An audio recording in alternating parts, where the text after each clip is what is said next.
eu falei o que não é, e vou falar agora que é o grande objetivo aqui da gente. Aqui é uma parte um pouquinho técnica, mas como vocês são professores, eu acho que vocês têm que saber isso, até para ter domínio do que está falando, e se porventura bater aí um processo, ou conversar com alguém sobre, saber rebater e entrar nessa discussão. Quando a gente fala de erro médico, a palavrinha que eu não gosto, mas é que tem que ser utilizada, a gente não tem como não falar dos pressupostos da responsabilidade civil. Então, quando a gente fala de erro médico, pressupostos, a gente está falando de ação, do dano e do nexo causal. Tem que ter, tem que ter sempre a existência dos três. Se não existir um deles, esquece, não está presente aí a responsabilidade civil, consequentemente, o médico não será condenado. Então, ação ou omissão aqui, tá? Então, ação, esse exemplo que eu trouxe era uma bariátrica. Estava fazendo a cirurgia bariátrica, o dano teve a perfuração que gerou o óbito. Então, teve relação aí entre esses três casos. Karina, mas quando não teria relação? Me fala. De repente, se ele está fazendo ali ele fez ali a cirurgia de bariátrica, teve a perfuração, sim, só que conseguiu ali fechar, não teve problema nenhum, e ele teve um AVC. Um AVC que não tinha relação nenhuma com o que estava com a intercorrência ali da perfuração, não teve nada. Lembrando que pode acontecer, eu estou dizendo ali que houve uma perfuração por uma... não vou nem dizer que ele espirrou, a gente tem um caso assim que ele espirrou e perfurou, era um caso de obstetrícia, mas ali ele não foi diligente o suficiente. Nesse caso que eu estou dando exemplo, ele não era especialista. Então, ele tinha acabado de se formar e ele se aventurou nessa cirurgia bariátrica. Então, ali a gente conseguiu comprovar todos esses pressupostos. Então, morreu ali, teve o AVC, e aí o AVC não conseguiu reverter, e aí ele foi a óbito. Não teve relação com a perfuração. Então, aí a gente está cortando um dos componentes, não vou falar em erro médico. Não só os pressupostos precisam estar presentes. Além deles, a gente tem que falar dos fundamentos. Um anda junto com o outro, tá? Então, vamos supor que tem todos os pressupostos ali. Agora, a gente vai para os fundamentos, que são os famosos 3 componentes: negligência, imperícia e imprudência. Negligência. Por vezes, os 3 facilmente são confundíveis entre si, mas a negligência é aquele... ele não realizou o exame físico, ele não fez anamnese, nesse caso da cirurgia bariátrica, vamos nele, ele foi negligente porque perdão.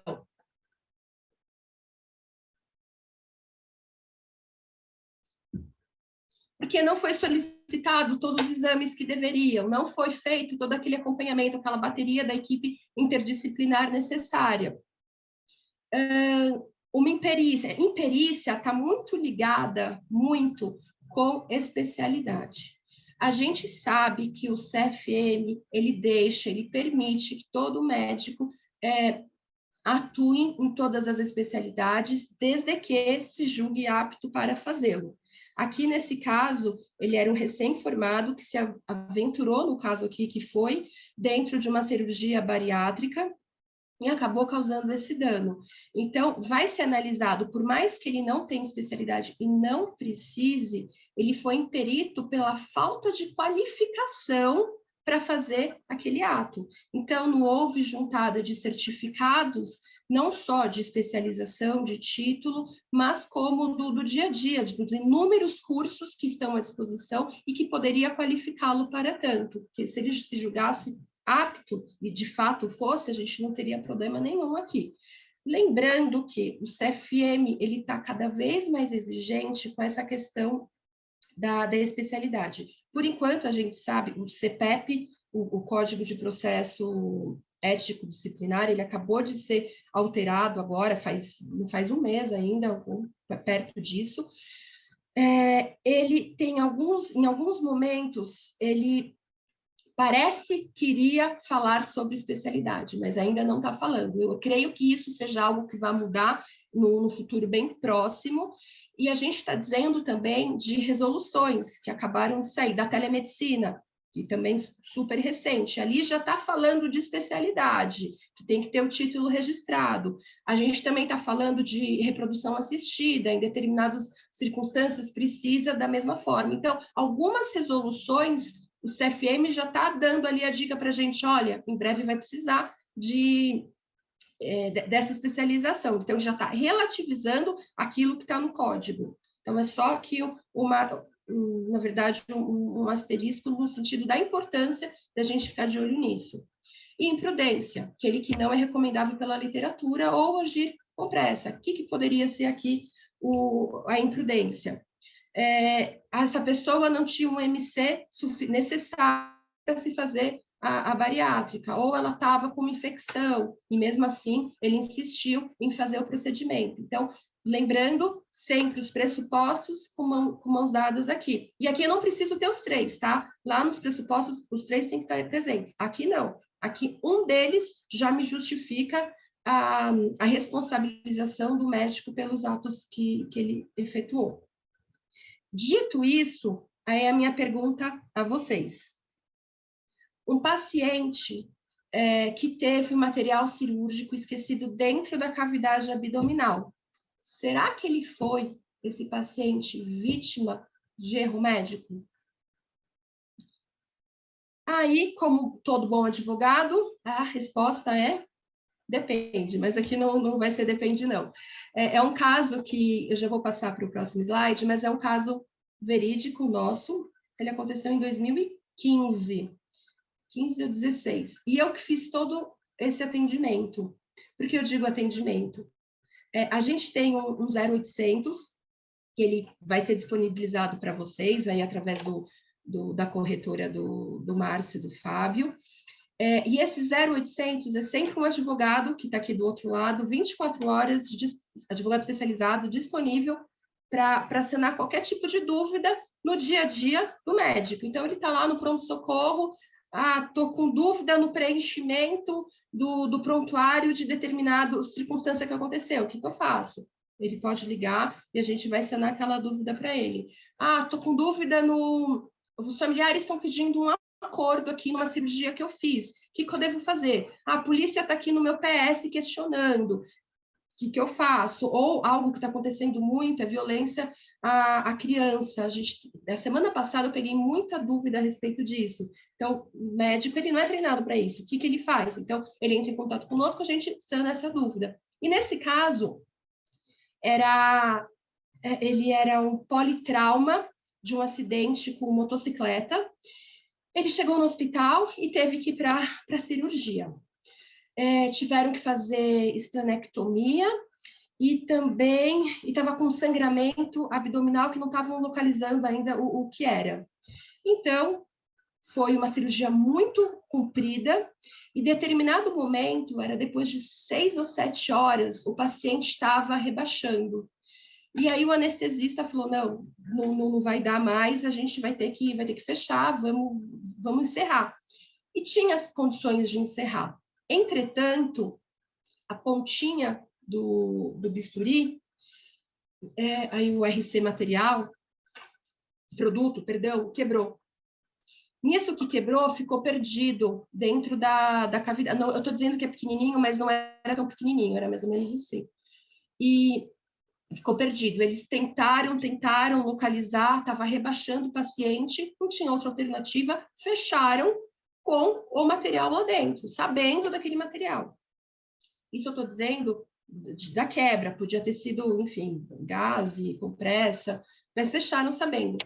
E aí, o que ele fez, esse médico? Tão logo aconteceu, eles ficaram muito nervosos com a circunstância, eles ligaram para a gente. Era de um hospital aqui em Santo André, que a gente faz todo esse suporte. E aí, eles nos contaram o ocorrido, a gente falou, não tem problema. Primeira coisa que você vai fazer é, tão logo ele acordar, esse paciente, você vai contar o que aconteceu.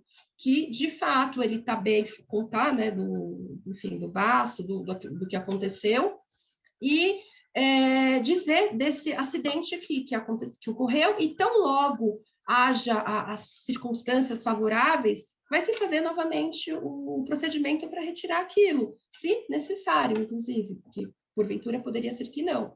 E assim foi dito a ele, a gente fez um termo até que ele estava ciente daquele pedaço ali do composto cirúrgico que ficou no abdômen, e a gente também pediu para chamar os familiares, e os familiares assinaram como testemunha ali. Então, estava todo mundo ciente. Entretanto, daí, no segundo tempo foi feita a cirurgia, o paciente sobreviveu, porque, na verdade, ele estava em situação bem ruim quando ele chegou ali no acidente, foi tudo ok, fez o segundo tempo.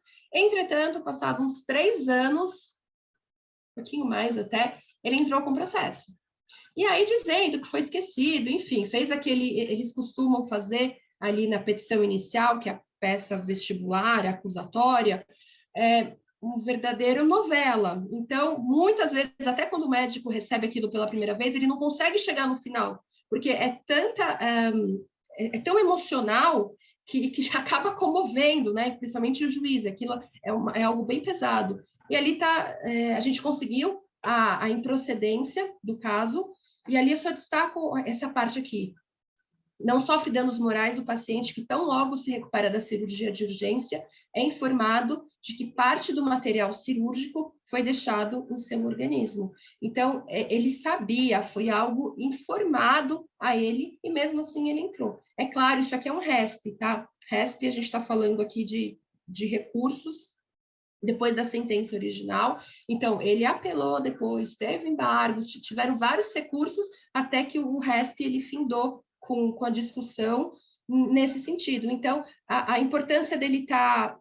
É claro que a gente que fez a defesa, a nossa defesa sempre tem... Todos os advogados são especializados e tem a nossa equipe médica, que são os nossos assistentes técnicos. A gente não faz absolutamente nada sem auxílio desses assistentes, porque é ele que conhece da medicina. A gente não conhece. Então, sempre quando o médico é processado, a conversa preliminar é assistente técnico nosso com o médico, eles que vão falar a mesma linguagem deles. Então, eles que vão conversar sobre o prontuário, qual foi a técnica empregada, a literatura específica para aquilo, para posteriormente o advogado poder atuar ali em conjunto. Então, no mínimo, a 4 mãos